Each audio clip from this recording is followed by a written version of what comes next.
Today, a fresh look at and an update to a perennial favorite when it comes to gaining or building wealth, this book, The Millionaire Next Door. So if you've been interested in money or investing, or if you're listening to the Retire Sooner podcast, you probably at least heard about this book, maybe read this book.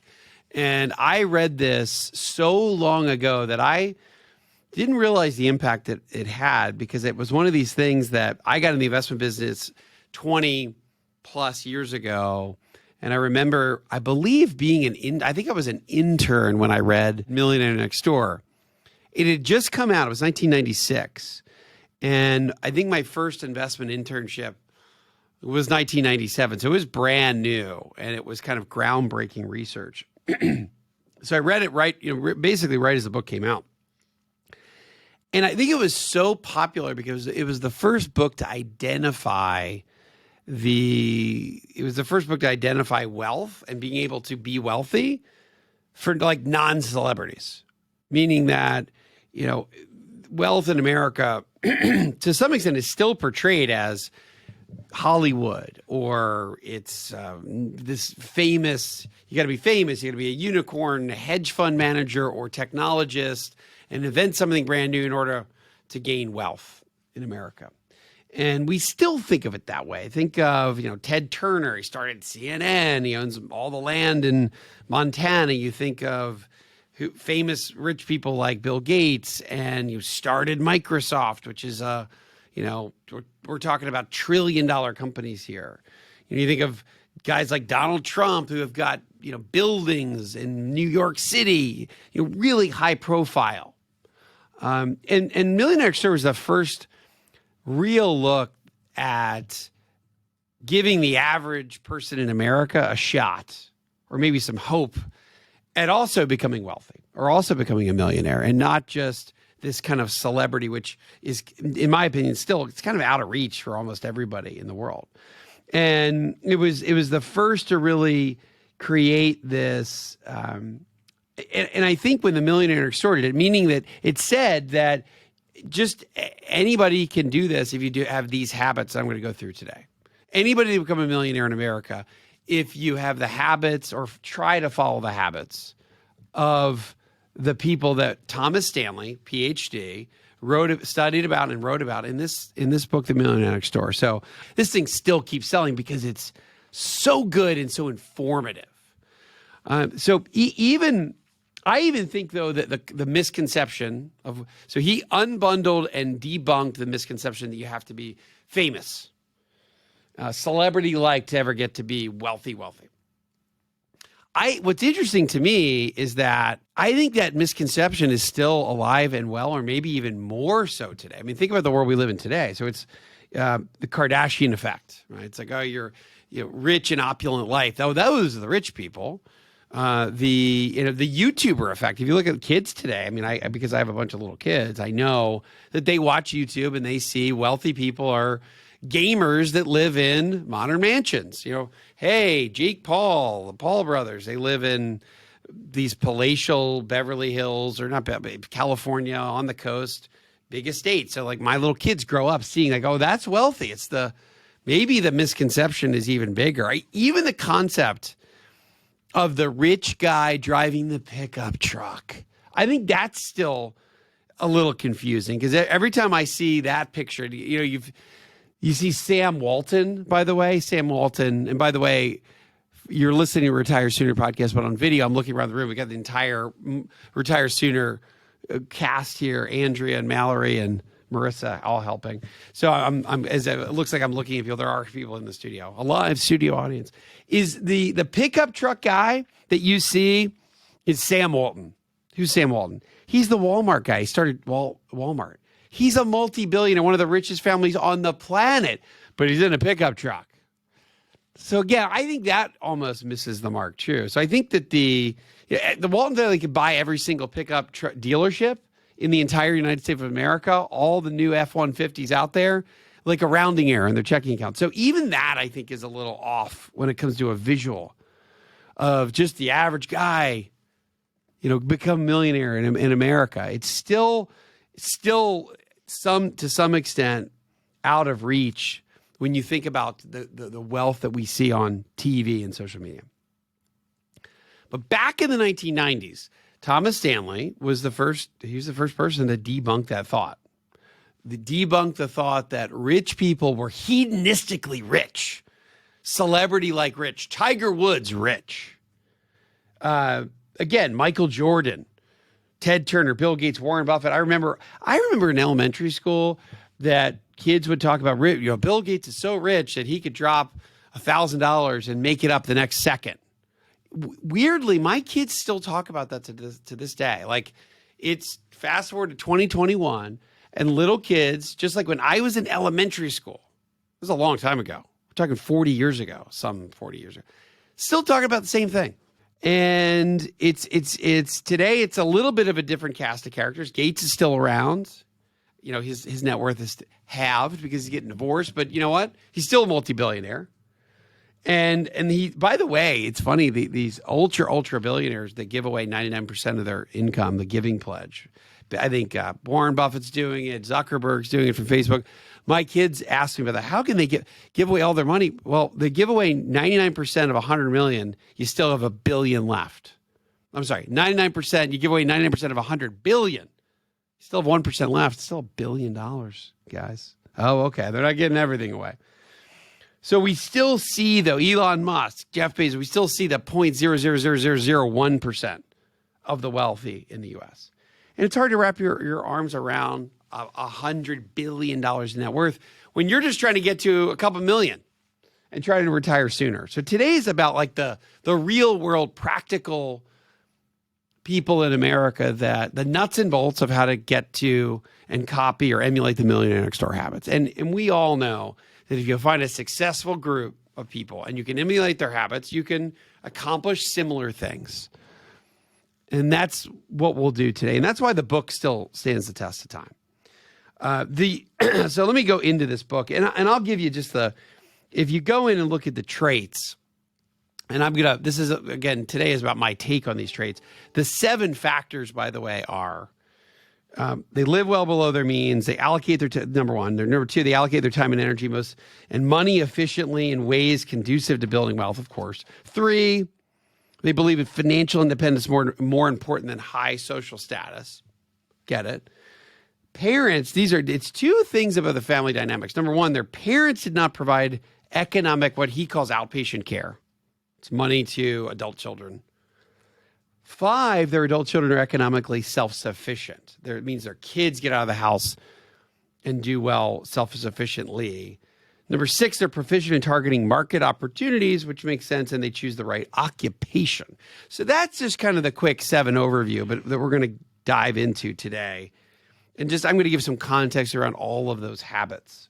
One of the other things that Stanley talks about here in the book is these 3 levels of wealth: the prodigious, the PAW, the PAW, the AAW, and the UAW, I believe. Prodigious accumulator of wealth that's what he considers wealthy. A prodigious accumulator of wealth. You get the average accumulator and you have the under accumulator of wealth. And here's the formula for that. Again, I didn't remember this when I first reread this book recently. Back in the 97, I mean, I was an intern, and I was just trying to. I think it was a $5 an hour or something. So I didn't even have any concept of really wealth at all at that point early on. So I remember thinking about the formula. I mean, I just totally forgot this formula, but the formula is interesting. He calls it like, basically, what's the average of the wealth formula for the Millionaire Next Door? And then you could all start to do this calculation in your head as I talk this through. You're listening, you're like, I wonder what my wealth threshold is.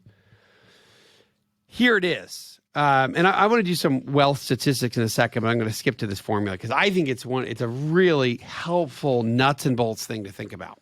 It is essentially take your age and multiply your age times your annual income, and then if you divide it by 10. And that's your threshold. If you're double that, you're a prodigious accumulator of wealth. If you're right on that regular threshold, you're average. If you're half of that, you're an under accumulator of wealth. So here it is. Again, multiply. You're already thinking about this in your head as you're listening. Multiply your age times your realized pre-tax income. So what do you make in a year? That's from all sources, by the way, except inheritance, divided by 10, and that's your wealth threshold, according to Thomas Stanley. I'm going to give you a couple examples. So if you're 2 times this wealth threshold, you're a Paul. You're a prodigious accumulator of wealth, and that's what we want to get to. By the way, Millionaire Next Door is not about making a lot of money. It is about accumulating wealth. It's not about what you make in a given year. It's about accumulating wealth. So some examples. Lily, she's 32. She owns a vending machine business. Now, by the way, I made that up. I don't know if that's a good business to be in anymore, but I made that up. She makes $100,000 a year. She's 32. Remember, so what's the formula? 32 times 100 is 320,000 divided by 10 is 320,000. 32 times $100,000 a year is 3.2 million divided by 10 is 320,000. That's her wealth threshold. Lily has a net worth of 700,000. That's it. That's in her savings. That's her home equity and the value of her business, by the way, the value of her vending machine business. So her net worth at 700 is a little over 2x, 2 times the 320, which is the threshold. That means, what is she? She's a millionaire next door. She's a Paul, prodigious accumulator of wealth. Ben, on the other hand, is a 40-year-old surgeon. Ben makes $400K a year. Ooh, he must be rich. 400 times 40 is 40. 400 times 400,000. 40 years old times 400,000 is 16 million. Divided by 10 is 1.6 million. That's his wealth threshold, 1.6 million. Ben has a net worth of 700,000 as well, just like Lily. But that's only half of his expected wealth threshold. Again, these are Thomas Stanley numbers. That's how he defines it. So that means he's a UAW, not United Auto Workers. I'm talking about an under accumulator of wealth. Now, in his defense, because I have a little brother who's a doctor, he's almost 40. And it takes a while for these doctors to really accumulate because they have all this college debt. So I'm going to give Ben a pass. But if you want to be a Paul, prodigious accumulator of wealth, that's your formula. Take your age times your income, annual income, divide that by 10. That's your threshold. If you're double that, you're a prodigious accumulator of wealth. If you're half that, you're an under. Really, again, I didn't remember that from college. Reread it today. Absolutely stands the test of time. Let's do some millionaire. Let's do some millionaire statistics. So as a quick aside, we're going to get into millionaire statistics here, but a quick aside, my research still shows the money side for the retire sooner audience, slightly different here. We're talking about Millionaire Next Door versus, again, obviously the retire sooner formula is 500,000 median minimum liquid assets, number one. Number two, at least 3 separate and different income sources, Social Security, rental income, pension, retirement income, and 3, no mortgage. You could also, from a money perspective, put income investing in there, but that's the money side of retire sooner. Today, again, all about the Millionaire Next Door and millionaire traits in the United States. And what I'm about to go into, none of these are in the book, but these are updated, brand new millionaire traits. Oh, by the way, Millionaire Next Door, I know what you've been thinking. $1 million isn't what it used to be, Wes. Correct. I did a inflation updated number for back in 1996, $1 million back then. What would you have to have today in the equivalent? By the way, the inflation from that period of time, call it about 25 years, has been 1.72% per year. So yesterday's $1 million needs to be $1.5 million today. Still, $1 million in wealth today, still plenty hard to do. It's a big hurdle. 1.5 million would be Thomas Stanley's equivalent back then. Just if you update that number for inflation. By the way, here are some current, brand new 2020 and beyond millionaire statistics. Some of these are from Credit Suisse. Some of these are from the Spectrum Group. So these are a bunch of different statistics. I'll go through a couple of these. I think these are super interesting. So first of all, about 46 million millionaires worldwide. And this is not the 1.5 threshold. This is the million threshold, just like Stanley uses. Nice round number. By the way, Millionaire Next Door sounds a lot better than the million and a half air next door. So million's still a good threshold. Of that huge group of millionaires around the world, out of 7 billion some people, 40% of them are individuals in the United States. So 18 million, 18.6 million individuals in the US. So on a percentage basis, out of 100 people in the United States, 7.5 of you are millionaires. It's about 7.5% of the US adult population millionaires out of 100. All right, percentage household-wise, because a millionaire in a household that has 2 or 3 people, that's a millionaire household, technically. 14% of the United States is in the millionaire club. 14%. Means 86% of people are not in the $1 million club in the United States. If you get to $1 million of wealth or net worth, the average, how much more is that than the median net worth in the United States? The median wealth in the United States is $65,000 for an adult, $65,904 to be exact. That means if you have $1 million, you are 1,517% above the median. These are big. There's still big destination to get to. Where are the millionaires? From the city perspective, after the United, this is around the world, globally still, 40% of them, remember, in the U.S., but the next highest 5 countries for millionaires: China at 10%, Japan 6%, UK 5%, and Germany and France. How about percentage of the world? If you're a millionaire anywhere, you're in the top 0.6%. 0.6% of the wealth for the world's population. All right, geographically, what are the big cities? So the 9 cities with the most millionaires from highest to lowest. Number 1, drum roll, Tokyo.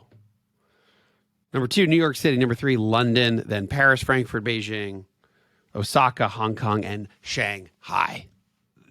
The next part here is, how do you calculate this? There are different ways to calculate it. The biggest question is, do you use your home equity or not? Some of these calculations take into account home equity. Some just look at your liquid net worth and your outside investments, like, let's say, commercial real estate.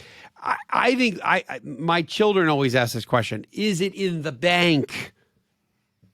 Bill Gates, again, they still talk about Bill Gates. He's got $100 billion or $200 billion. But does he have the money in the bank, Dad? And they're not saying, is it in the bank, as in like they're questioning it. They literally just want to know, is the money actually in the bank? Do they mean real monies? Or is it just, because think about this, as a child, it's hard to maybe grasp having money in stock. Does that count as money? You know, if you own a commercial real estate piece of property and it's worth $10 million, can you spend it? Well, yes, we're talking about net worth here.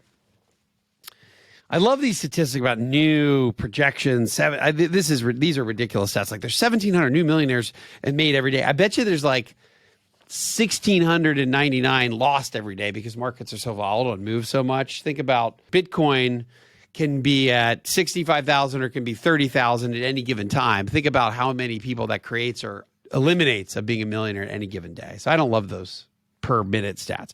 All right, what about the behaviors? And this is where we get into, these are all kind of still study from the Spectrum Group and other studies that I've kind of accumulated here. But, and these are all from the year 2020, but they're very consistent with what Thomas Stanley said in Millionaire Next Door. So it's still, his research was like the beginning of setting the standard of becoming a millionaire for any given person in the United States. It's still possible.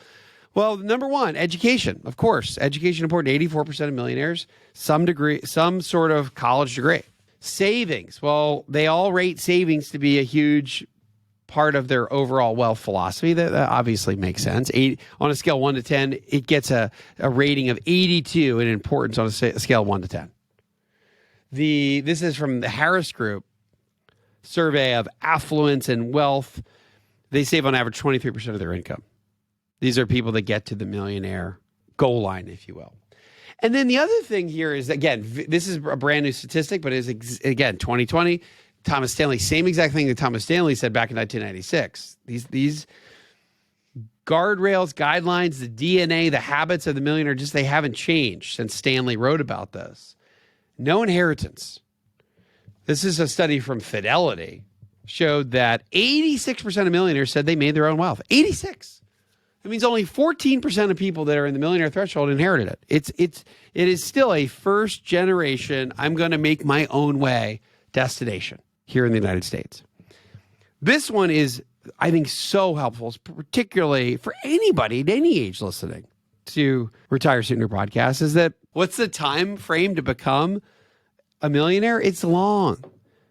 On average, it takes 32 years to hit the $1 million mark. 32 years, not 32 years old, but 32 years to accumulate and get to the $1 million mark. Again, we see and we celebrate the quick rich. Oh, quick rich windfall. Like, yeah, they started a company in the dorm room, and 3 years later they're a millionaire or a billionaire. That's the sliverest, tiniest sliver of the very, very top sliver of a percentile. Most people, 32 years to hit that mark.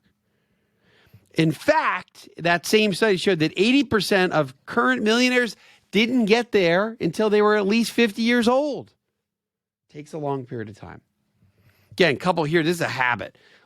Long hours. This is from another one, Thomas Corley, Rich Habits. 86% of the wealthy, they work hard. Average 50 hours a week in work, 50 hours a week. A couple of these, take these with a grain of salt or with you how you want to look at it. 67% of the wealthy in the millionaire class, they watch 1 hour or less of TV, 1 hour or less of being on the web. That's interesting. That means my kids, no way, are going to be millionaires, as they spend like 9 hours with some version of a screen. And here's the other thing, not surprising, they want it, just like you do. You're not listening to this because you're trying not to get to financial independence, and you know you need to probably get to at least the $500,000 mark. Your probably goals are way beyond that. And 53% of self-made millionaires, they were, I don't know if I love this word, but they were obsessed. They were intent. That's a better word for it. They were intentional intent on creating wealth. They said when they were young, hey, I want to be financially independent. No shocker there. They have multiple income streams. No shocker there. That's the same with, by the way, happy retirees. 86% married, interestingly. 86% married, 65% in their first marriage. Well, that makes sense because if for every divorce, it cuts your wealth in half. Every divorce. So you could start out as a 100 millionaire. And then if you get divorced, you're a 50 millionaire. And then if you get divorced, you're 25. And then you're at 12. And then all of a sudden you would be at like 6. Well, that's a lot of divorces. Maybe $100 million, a bad example. But if you have 2 million, you get divorced once down, you're $1 million. You have one more time, now you're back under the $1 million mark. So of course, it's expensive. And 62% of them, oh, this is interesting. A lot of millionaires actually started out poor. 78% started out as middle class or poor. Whoa. Another cool podcast you'll find right here at Retire Sooner, Jill Schlesinger, who's the famous money host at CBS News. So funny. Jill, in her interview, comes right out and says, by the way, I grew up in a pretty wealthy, pretty affluent family. I was like, thank you, Jill. Nobody ever says that. And 62% of millionaires rely on a financial advisor, financial planner to this is from Fidelity, their Millionaire Outlook study. Thank you, Fidelity. By the way, I do that for a living, so I'm biased. I'm like, hey, do you need a financial advisor? Yeah, I'm a financial advisor. I think you do. I think almost invaluable for the people that need us, the profession. Ask a barber if you need a haircut. Yes, of course you do. And this one is my favorite. 80% are first generation plus. Well, again, that ties back to another statistic we just talked about.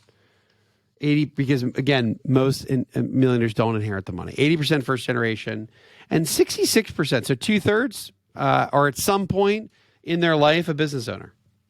Wow. These are all things none of this came from Thomas Stanley's book, by the way. This is all a variety of different sources. But as I go through this list and having just reread Millionaire Next Door for the second time in my life, once I was just an intern in the investment business. Now I have an investment company. He hit it. He was on the mark back then, still to this day. That's why I think it's so important to go right back to these traits and tell this story again for you, as we all need some wealth building vitamin C. That's what today is really all about. All right. And here's the other part about all of this is that the numbers behind all this don't tell the full story, meaning that I think every single millionaire in the United States, anybody that's achieved any sort of wealth, has a movie in them, has a book in them, meaning that every story is unique enough that it's fascinating to listen to. I've been in the investment industry for well over 20 years, and the families we work with typically you're at $1 million or more, some of them a lot more than that. But every single time, every single person has a unique fingerprint how they got there. Because think about it, it's only of individuals in the United States, only 7%, 7.5 out of 100 adults get there. So it's a rare combination to get there. And that's why I still think that even though these habits are great, there's so many of them that you don't need to have all of them. You just want to have more of them than not. You want to have more millionaire traits than non-millionaire traits. That helps you get there. And note that your journey will be 100% unique. It's going to be 100% your own version of how you get there. So let's go through some of the main pieces of the book itself, updated. And by the way, I'm going to go in here and do a couple inflation updates. I went through the latest version of Millionaire Next Door, which still has data for 1996. And I thought, I just want to update this for inflation. So I got two inflation numbers, by the way. The general inflation over the last 25 years has been 1.72%. So I inflated a lot of these statistics for today's number. So what's a dollar in 1996 worth today in 2021? I use an annual inflation rate of just shy of 2%. Housing it at a higher inflation pace, 2.93%, so call it about 3. So if you look at the annual income of the average millionaire family, back when Thomas Stanley did this, it was $131,000. That was the median, the 50th percentile. If you were just to update that number in today's dollars, it'd be about $380,000. So just some context around how the world's gotten more expensive. And of course, I'll say again, 1 million then at an inflation rate of 1.72 would be about $1.5 million today. The average net worth of the households when he did his surveys of the average millionaire family, the average net worth of that group was 3.7 million. 3.7 then would be about 6.4 today. The typical millionaire median, which again is a different way. Remember, median is the averages take all the numbers and it can get skewed by a couple. Throw in the billionaires and you can pull up the average. The median, remember from statistics class, you line up all the millionaires in a line and you take the middle millionaire. What is his net worth? The median, when Thomas Stanley did this, was 1.6 million. Today's dollars would be 2.75. So just kind of giving you some context around, even though all the traits are certainly, I would say, very much the same of what he wrote about, I wanted to update a couple of those numbers just for the world that we live in today. As I sit here in 2021 and do this podcast. So let's just go through, I think, the key points here. Number one, and I'll try to give you some context into what I think a lot of these have become just common sense. Number one, millionaires live below their means. I think that, again, not talking about the Kardashian millionaires. I'm not talking about the Tiger Woods who can almost spend into oblivion. We know that Michael Jordan is worth $1 billion. I mean, he could kind of do whatever he wants forever. But to get to that more median millionaire numbers I just talked about, when Thomas Stanley did it was 1.6. Now I'd inflate that use inflation, call it 2.5 to 3. First of all, the couple ideas on live below their means. I think the book does a good job of categorizing this in two areas. One, Offense is making money. Defense is not spending too much money. Offense is what you're making. And this is in Thomas Stanley's terms. Defense is what you're trying not to spend too much of. So the millionaire has the good combination of good offense, good defense. Maybe it's a great offense and a pretty good defense. Maybe it's a good offense and a great defense. So we know that education for this group is important. But I would also say by no means essential. So they're fine to pay for education. It's part of the budget for a huge piece of the equation. Over 80% college degree. They still budget. The average millionaire still spends time budgeting. They plan. 66% of the group spends a lot of time planning for the future, reconciling their budgets. People will say, hey, you don't have to budget if you're a millionaire. That's not right. Maybe you don't have to budget if you're worth $100 billion. Like Bill Gates probably doesn't need to budget. But 95% of millionaires do need to budget. And I think it's an important piece of the equation. That means they spend time watching the outflow. That's the defense. Our listeners, I think, have the propensity. If you're listening to the Retire Pursuit Practice, you probably have the propensity to maybe you use Quicken. Maybe you use some sort of QuickBooks Online. Maybe you just do it manually once a month on a piece of paper. But you do some version of understanding the outflow at least once a month.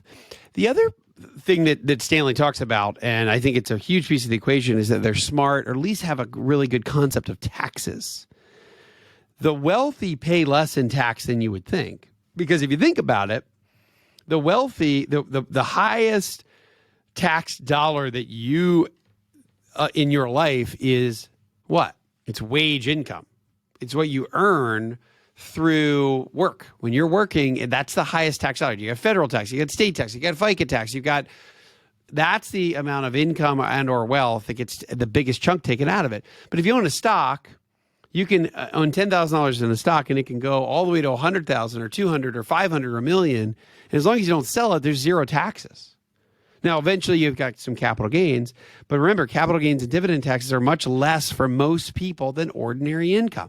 Yes, the tax laws could change that, but for the better part of the last 40 years, that's been the case. So millionaire wealthy families understand better tax buckets relative to higher tax buckets. Capital gains and dividends are one of those. Interesting from a defense perspective, I had totally forgotten about this story. There's an anecdote in the Thomas Stanley version of Millionaire Next Door, or his original, that talks about a guy named Mr. Allen who was a manufacturing business owner. So kind of non-glamorous business. Again, it is funny to read the businesses like a welding shop and making bolts or springs or commercial cleaning. Like these are non-glamorous, mobile home parks, owning a junkyard. And by the way, these are all the creative ways that I've seen people get wealthy in the United States. It's always, very often it's something, oh, wow. Oh, yeah, I guess there's money in concrete. Sure. But how many people do you know? Not a ton, but, oh, you do marble. You have a marble company. Your family has a marble company. You've created great wealth. None of those seemingly more obscure, non-glamorous professions, when somebody says, I'm in this non-glamorous profession, in my mind, this is what I say in my mind. Of course you are. Of course, that makes sense that you have accumulated a huge amount of money in something like that. That's maybe not overly glamorous. Speaking of giving glamorous the Heisman, Mr. Allen, as a manufacturing guy, also loved to help other business owners. And he did so by helping them either financially or from a strategy perspective, consulting.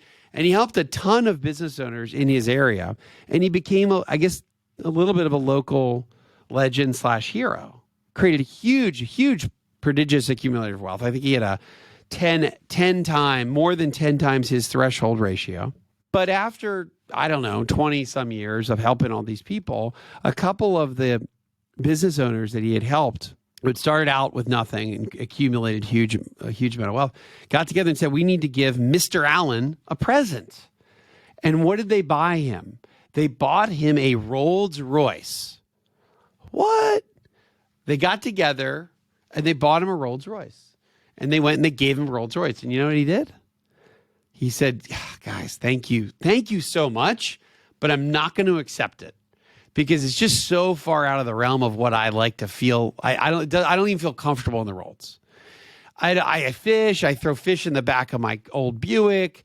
I'm down gravel roads. I'm down at the lake. Like the Rolls just doesn't work. I can't pull into the diner in a Rolls. Like, thanks guys. Thank you, but no thank you. I'm not interested in owning a Rolls Royce. I'm defending how I perceive and spend money.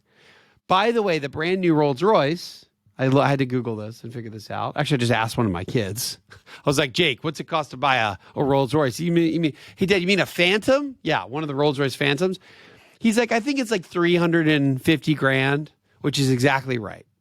The base model Rolls, $330,000. You get, if you get leather seats, it's $500,000. A defender of his outflow. He played. Now this is he's a millionaire. Had huge offense because huge business owner, but also a huge defense. And an interesting story on the defense side from someone who is a true millionaire next door. How about this? Family matters. And in my upcoming book, what the happiest retirees know, I have several chapters about family habits and family wealth habits. And I looked at this in relation. It's amazing that I read this thing 25 years ago and it shaped surveys and research that I did 25 years later, not even revisiting this. And I didn't ask these same questions exactly, but in my upcoming book, I talk about what the unhappy group gives their adult children in a given average month versus the happy group. And it's a pretty stark difference. In fact, the unhappy group gives their adult children 2 times the amount of money the happy group does.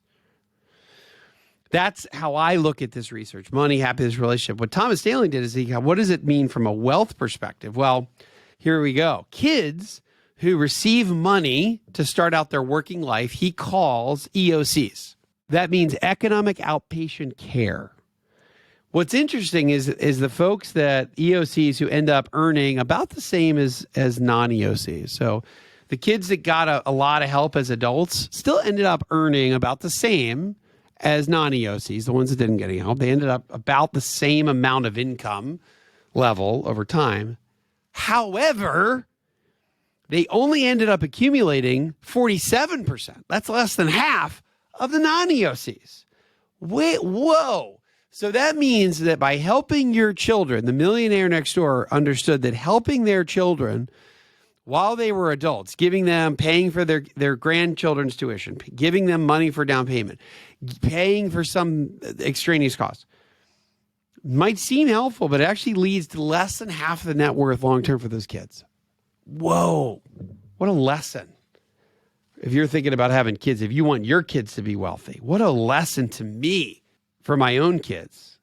So the Millionaire Next Door, by the way, also didn't receive economic outpatient care from their parents. Well, that's no shocker there. So they're also very intentional how they teach their kids about money. And the Millionaire Next Door parent with successful children do the following. I will say, as I reread this, it was very parental advice-y, even though one of his main points was not to give your adult children parental advice. But there was like 10 things of what wealthy parents do, how they talk about money essentially with their kids. It seemed a little parent scorning to me. Maybe it's because I do all the wrong things, but I will go through at least a few of these on the list that I think are very important. Number 1, never tell your children that you're wealthy. Never. And it makes sense, right? These kids will, if your kids never think you really have any money, they don't think that they're not like, oh, well, dad will bail me out. Mom will bail me out. Gives them more of a proclivity to do it on their own, make it on their own. Number 2, no matter how wealthy these folks are, and these, again, remember, these are wealthy parents that have successful children. No matter how wealthy they teach their children frugality and discipline. Discipline, they went into all these things like make sure your kids flush the toilets and make your kids. Yeah, I get all that. But again, I'm just going to call it frugality and discipline. This is a little rhetorical, but assure your kids don't find out you're wealthy until after. Not after you're dead, I know that's what you were thinking, but after they become mature adults and they're already disciplined and they already have their adult lifestyle. And this is something where This is how I wrote how I outlaid my trust for my family because my kids are still pretty young. In my mind, I think you are a real adult and your habits are really fully formed by 30. Pretty much by age 30, your work habits are established. The way my family works, my kids don't get anything until they are at least 30. Is how I've written up my, let's call it my estate planning. Because I think by then, even if they get a bunch of money, they are baked humans who they are. At least that's what I've seen in 20 plus years of the financial business, advice business, financial planning, and working with lots of families with generational wealth. Let's see. Never give cash as a bargaining chip. Okay, easier said than done. Thomas Stanley. Stay out of your adult children's family affairs and family matters. Don't give them advice.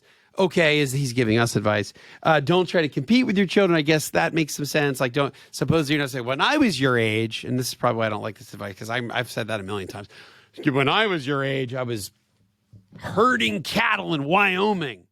Don't boast about your money accumulation. I think that actually makes total sense. And then try to emphasize really the product of the real fruits of financial independence, which are health, potentially health, longevity, like what value beyond money, which is health, longevity, honesty, achievement, your reputation, your friends, your family, self-reliance, all these things. Again, I'm not going to argue with any of this with Thomas Stanley, author of the Millionaire Next Door. So let me bottom line this here for the Retire Sooner podcast. I think all of this, today was the nuts and bolts of becoming a millionaire. Nuts and bolts. It was right back then because it was essentially studying the habits and almost exposing how anybody can do this. And those nuts and bolts still stand the test of time today. Very difficult to argue with the habits of successful people. In the case of people who've created, not just a high income though, remember, it's not just high income. It's about building wealth. Remember the formula for prodigious accumulators of wealth. When Thomas Stanley wrote the Millionaire Store way back in 1996, 25 years later, $1 million, again, not quite what it used to be. If you adjusted for inflation, that would be 1.5 million. But again, the Millionaire Next Door sounds a lot better than the millionaire and a half next door. And I think still $1 million is still hard to get to in America. Just because that number, though, has grown from 1 million to 1.5 because of inflation, if you want to look at it that way, the habits are 100% the same. Again, every path to wealth is unique. Everyone that gets there has a unique story of how they did it. Dramatically unique, so unique that I think that anybody that's gotten there has a book in them because it'd be valuable to hear that story.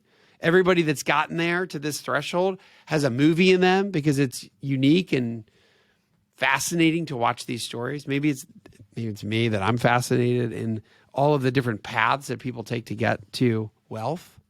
But the habits in general are unique, are they're the same as then as they are today. Over 80%, remember, did this without an inheritance. Over 80% are first generation wealthy. 2/3 at some point are business owners. They're all good savers and investors. They all have the right combination of financial offense, that's income, and financial defense, which is controlling the outflow. And I think today's overview is an invaluable lesson on how to build the chassis that you can ultimately drive to this same level of wealth and beyond. Thanks for listening to the Retire Sooner podcast. Forward this to a friend or a friend's kid or anyone that you would think has some at least nascent interest in creating wealth in the U.S. These habits are time tested, and I think this is a gift to anyone that you love.